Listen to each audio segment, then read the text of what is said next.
Kisah heroik Al-Barra bin Malik. Al-Barra bin Malik Al-Anshori adalah saudara Anas bin Malik, pelayan Rasulullah. Ia adalah salah seorang sahabat Rasulullah yang juga pahlawan perang. Walau bertubuh kurus dan berkulit gelap, namun ia mampu membunuh 100 orang musyrik dalam duel 1 lawan 1. Al-Barra bin Malik adalah seorang pemberani dan selalu terdepan dalam pertempuran. Al-Faruq Umar bin Khattab dalam suratnya yang dikirim kepada para gubernur di seluruh wilayah Islam mengatakan, "Jangan kalian jadikan Al-Barra sebagai komandan pasukan, sebab dikhawatirkan akan membahayakan pasukannya. Dikarenakan dia seseorang yang selalu berada di ujung tombak pasukan." Pada masa awal sepeninggal Rasulullah, banyak kabilah yang berbondong-bondong keluar dari agama Islam, hingga tidak ada lagi yang memeluk agama Islam, kecuali penduduk Makkah, Madinah, Taif, dan sekelompok kaum yang terpencar-pencar. Abu Bakar As-Siddiq yang ditunjuk sebagai khalifah pertama meneruskan perjuangan Rasulullah, menghadapi huru-hara yang amat dahsyat, namun ia tetap menghadapinya dengan tegar. Kemudian Abu Bakar mempersiapkan kaum Muhajirin dan Anshor dalam 11 pasukan perang. Pasukan yang ia siapkan itu dikirim ke seluruh Jazirah Arab untuk mengembalikan orang-orang yang murtad agar kembali memeluk Islam. Kelompok orang-orang murtad yang paling jahat dan paling banyak jumlahnya adalah Bani Hanifah, pengikut Musailamah Al-Kazab, si pendusta. Sejumlah besar kaum Musailamah dan kaum-kaum yang terikat perjanjian dengannya mencapai jumlah 40.000 orang. Mereka adalah lawan yang paling keras penentangannya. Musailamah berhasil mengalahkan pasukan Islam pertama yang menggempurnya. Pasukan Islam ini di bawah komando Panglima Ikrimah bin Abu Jahal. Musailamah memaksa pasukan Ikrimah untuk kembali ke Madinah tanpa hasil. Kemudian Abu Bakar As-Siddiq mengirim pasukan kedua di bawah Panglima Khalid bin Al-Walid. Pasukan ini dipenuhi oleh para sahabat dari kalangan Muhajirin dan Anshor.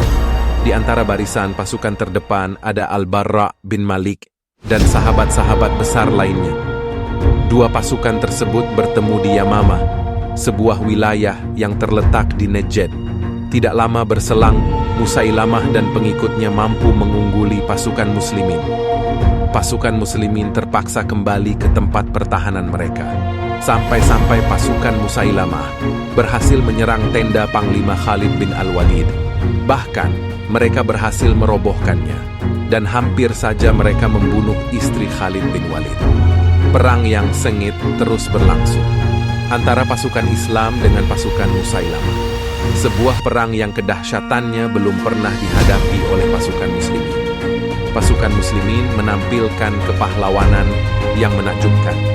Pengikut Musailamah masih tetap tegar sekokoh gunung di medan tempur. Pasukan Musailamah tidak peduli dengan banyaknya pasukan mereka yang tewas. Ketika Khalid bin Walid melihat api peperangan semakin menyala, Khalid menoleh kepada Al-Barra bin Malik. Khalid berkata kepadanya, "Giliranmu, wahai pemuda Anshor, untuk menghadapi mereka."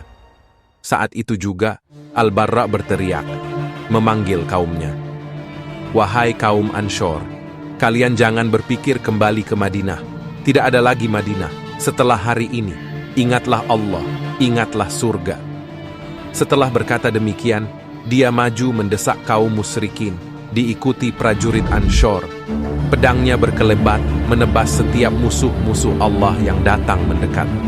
Melihat prajuritnya berguguran, Musailamah dan kawan-kawannya ciut nyalinya. Mereka lari tunggang langgang dan berlindung di sebuah benteng yang terkenal dalam sejarah dengan nama Kebun Maut. Kebun Maut adalah benteng terakhir bagi Musailamah dan pasukannya. Pagarnya tinggi dan kokoh. Sang pendusta dan pengikutnya menutup gerbang benteng dengan rapat dari dalam. Dari puncak benteng mereka menghujani kaum muslimin yang mencoba masuk dengan panah. Menghadapi keadaan yang demikian, kaum muslimin sempat bingung. Dalam benak Al-Barra muncul ide yang akan dikenang keberaniannya.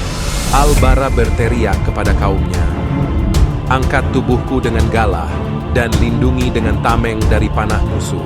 Lemparkan aku ke dalam benteng musuh. Biarkan aku Sahid untuk membukakan pintu agar kalian bisa masuk. Dalam sekejap, tubuh kurus Al-Barra telah dilemparkan ke dalam benteng. Begitu mendarat di bagian dalam, ia langsung membuka pintu. Dan kaum muslimin pun bergegas menerjang masuk. Pedang mereka berdesing menyambar tubuh dan menebas kepala musuh. Lebih dari 20.000 orang murtad tewas, termasuk pimpinan mereka, Musailamah Al-Kazab. Jasa Al-Barra begitu besar. Lebih dari sebulan lamanya, ia terpaksa dirawat akibat luka-luka yang dideritanya.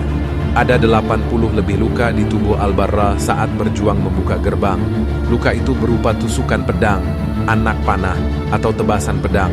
Khalid bin Walid ikut merawat luka Al-Barra. Setelah sebulan, Allah menyembuhkan sakit Al-Barra. Dalam benak Al-Barra bin Malik, ia sangat mendambakan mati Sahid. Dia kecewa karena gagal memperolehnya di kebun maut. Sejak itu ia selalu menceburkan diri ke kancah peperangan. Ia sangat rindu bertemu Rasulullah tatkala perang Tustar melawan Persia berlangsung.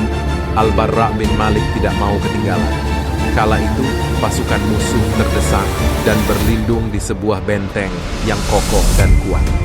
Kaum muslimin mengepung benteng tersebut dengan ketat. Dalam keadaan demikian, pasukan Persia menggunakan berbagai cara untuk menaklukkan kaum muslimin. Mereka menggunakan pengait-pengait yang diikatkan ke ujung rantai besi yang dipanaskan. Rantai tersebut dilemparkan kepada pasukan muslimin, sehingga sebagian dari mereka tersambar pengait panas itu.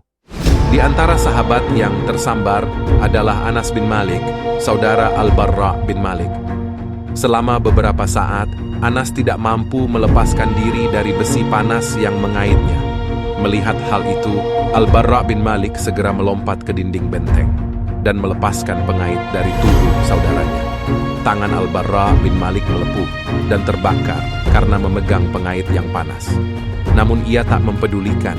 Yang penting baginya adalah keselamatan saudaranya. Akhirnya ia berhasil menyelamatkan Anas, walaupun kedua telapak tangannya lepas dan daging kedua lengannya meleleh, serta tinggal kerangka saja. Sungguh sebuah pengorbanan yang luar biasa dan mengharukan dalam perang Tustar ini juga. Al-Barra bin Malik memohon kepada Allah agar gugur sebagai Sahid. Doanya dikabulkan. Ia pun gugur sebagai Sahid dengan wajah tersenyum bahagia. Sungguh, Al-Barra adalah sebuah kisah betapa ia sangat mencintai Rasulullah, dan Sahid adalah tujuannya. Demikianlah sepenggal kisah heroik Al-Barra bin Malik. Semoga dapat menjadi teladan bagi kita semua.